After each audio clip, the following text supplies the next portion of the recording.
दोस्तों, यह कहानी एक परियों की दुनिया की है। एक दिन सुनहरी शाम था। एक छोटी बच्ची जिसका नाम अंशिका था, वह अपने घर के पास वाले बगीचे में हर रोज खेला करती थी। अंशिका हर रोज की तरह आज भी खेलने के लिए अपने घर के पास वाले बगीचे में जाती है। वह खेलते ही खेलते अचानक उसको वहाँ पर एक फूल दिखाई देता है, जो बहुत ही अजीब और चमकता हुआ दिखाई देता है। उसके मन में बहुत ही उत्साह हो जाता है और उस फूल को छूना चाहती है, लेकिन वह दौड़ते दौड़ते हुए जाती है और उस फूल को छू लेती है। जैसे ही उस फूल को छूती है, देखती है कि उसमें तेज रोशनी होता है और वो अपने आप को एक नई और एक अनोखी जगह पर पाती है। आसपास जादुई पेड़, चमकते हुए फूल और आसमान में उड़ती हुई परियां दिखाई देती है। इसे अंशिका चौंक जाती है, पर उसकी आंखों में आश्चर्य और खुशी खुशी होता है। अंशिका कहती है आश्चर्य में, ये कौन सी जगह है? मैं कैसे आई यहाँ पर? क्या मैं कोई सपना देख रही हूँ? यह सब उसके दिमाग में चल रहा था। तभी एक छोटी बच्ची जिसका नाम नीला परी था, वह सामने आती है और वह मुस्कुराते हुए कहती है, अंशिका, तुम परियों की दुनिया में आई हो। यह परियों का दुनिया है। नीलिमा कहती है, जिस फूल को तुम छुई हो, वो फूल तुम्हें हमारे पास लाया है। नीलिमा अंशिका को परिचय देते हुए परियों की दुनिया के बारे में बताती है कि इस जगह पर परियों की अलग अलग प्रजातियां रहती है और हर प्रजाति की अपनी खास शक्तियाँ है। अंशिका पहली बार अपने जीवन में ऐसे विभिन्न परियों से मिलती है। कुछ परियां फूलों की जादू से खिलाती है, कुछ पानी में तैरती हैं तो कुछ हवा में उड़कर बादलों से खेलती हैं। अंशिका हंसते हुए कहती है, यह जगह तो बहुत ही अद्भुत और सुंदर है, लेकिन मैं यहाँ क्यों आई हूँ? इस पर नीलिमा कहती है, अंशिका, तुमको परियों की समस्याओं को ठीक करने के लिए चुना गया है। अंशिका कहती है, क्या परियों की समस्याओं को ठीक करने के लिए मुझे चुना गया है? नीलिमा कहती है, हाँ। परियों की दुनिया में बहुत दिनों से कुछ परेशानियां चल रही है, इसलिए तुम्हें चुना गया है।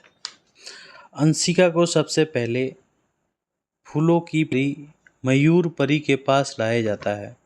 मयूर परी बहुत ही उदास बैठी होती है, क्योंकि उसके बगीचे के सारे फूल मुरझाए रहते हैं और मयूर परी की कोई भी जादुई शक्ति काम नहीं कर रही थी। अंशिका ने देखा कि बगीचा सच में मुरझा रहा था और आसपास की सारी परियां भी बहुत चिंतित थी। मयूर परी उदास होकर बोली, मैंने हर जादू कर लिया, लेकिन कोई भी जादू काम नहीं कर रहा है।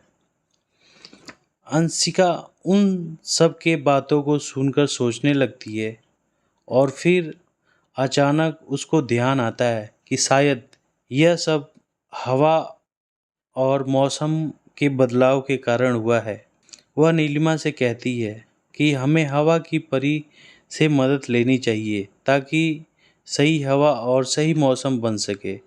इस पर नीलिमा कहती है, ठीक है, चलो हम चलते हैं समीर परी के पास। वही इस मौसम और हवा को चेंज कर सकती है। अंशिका और नीलिमा हवा की समीर परी के पास जाती है।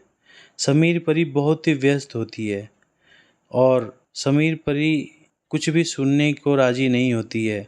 इस पर अंशिका कहती है कि आप हमारी बातों को एक बार सुने, हमारी समस्याओं को एक बार सुने। इस पर समीर परी मान जाती है और दोनों के बातें सुनती है। तब जाके अंशिका और नीलिमा के सारी बातें समीर परी को समझ में आ जाता है। तब वह मदद करने के लिए तैयार हो जाती है और समीर परी अपने जादू से हवा और मौसम का संतुलन बना देती है।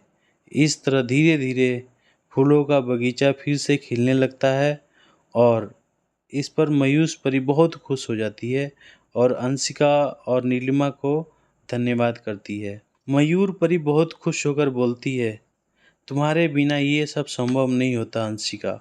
इसके बाद अगला कदम था अंशिका और नीलिमा जैसे ही आगे जाते हैं देखते हैं कि अगली चुनौती पानी की परी की थी। पानी की परी जलरानी की मदद करना। इसके बाद अंशिका और नीलिमा को पानी की परी जलरानी की मदद करनी होती है। जलरानी की झील सूखने लगती है और उस झील में जितने भी जीव जंतु मछलियाँ होती है वो सब बीमार हो जाती हैं। अंशिका ध्यान से झील की चारों तरफ देखती है और निरीक्षण करती है। तब उसको पता चलता है कि झील में एक ऐसे जादुई पत्थर गिरा हुआ है जिसके कारण झील के पानी सूख रहा है और सारे जीव जंतु मछलियाँ बीमार हो रहे हैं और पानी दूषित हो रहा है। झील में गिरे हुए उस जादुई पत्थर को निकालने के लिए ये एक योजना बनाती है। फिर नीलिमा और जल रानी के साथ मिलकर उस जादुई पत्थर को झील से बाहर निकालती है और फिर पानी साफ और शुद्ध हो जाता है, जिससे जल रानी बहुत ही प्रसन्न होती है और कहती है, तुमने सच में हमारी मदद की है और हमारे जल में रहने वाले सभी प्रजातियों को बचाया है। अंशिका, तुम बहुत समझदार हो, इसके लिए हम सब मिलकर तुम्हें धन्यवाद करते हैं। इस तरह अंशिका ने सारे परियों का समस्याओं को हल कर दिया था। अब अंशिका को वापसी का समय आ गया था। अंशिका ने परीलोक की सारी समस्याओं को सुलझा लिया। परियां बहुत खुश थी और उन्होंने अंशिका को धन्यवाद किया। नीलिमा ने उसे फिर से उस जादुई फूल के पास ले जाती है जिसके वजह से अंशिका परीलोक दुनिया में आई थी। नीलिमा मुस्कुराते हुए कहती है, तुमने हमारी दुनिया को बचाया है, अब समय है तुम्हें वापस जाने का, पर याद रखना कभी भी हमें तुम्हारी ज़रूरत पड़ी तो ये जादुई फूल तुम्हारे पास आ जाएगा।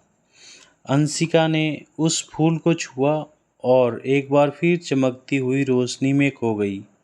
अगले ही पल वह अपने आप को अपने घर के पास वाले बगीचे में मिली, लेकिन इस बार उसकी आंखों में जादुई दुनिया की प्यारी यादें थी। अंशिका मुस्कुराते हुए कहती है, शायद मैं फिर कभी परियों की दुनिया में जाऊं। यह कहती हुई अंशिका फिर से अपने बगीचे में खेलने लगती है और खेल के वापस अपने घर चली जाती है। इस तरह हर समस्या का हल दोस्ती, समझदारी और हिम्मत से किया जा सकता है। यह कहानी आप लोगों को अच्छी लगी तो प्लीज़ हमारे चैनल को सब्सक्राइब और लाइक ज़रूर करें, जिससे